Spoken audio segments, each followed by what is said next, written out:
পথ দুর্ঘটনায় আহত এক ব্যক্তিকে জেলা হাসপাতালে নিয়ে গেল ধর্মনগর দমকল বিভাগের কর্মীরা।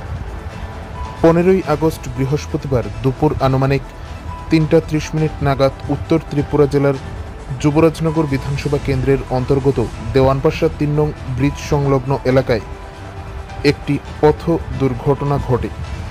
জানা যায়, TR05ER2581 নম্বরের একটি টুকটুক ওই রাস্তা দিয়ে যাচ্ছিল, আর তখন হঠাৎ করে টুকটুক চালকের শারীরিক অবস্থার অবনতি ঘটে এবং সাথে সাথে টুকটুকটি নিয়ন্ত্রণ হারায় এবং দুর্ঘটনার কবলে পড়ে।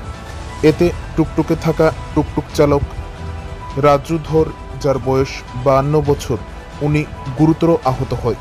জানা যায়, এই দুর্ঘটনায় ওনার একটি পা ভেঙে যায়।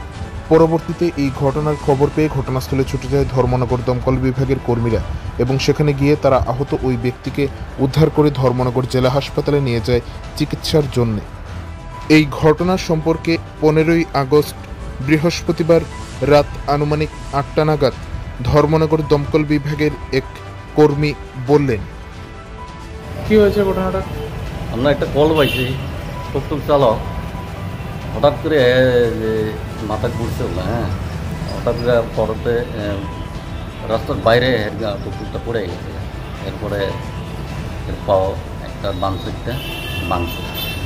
ওনার নাম রাজু ধর, 52 বছর বয়স।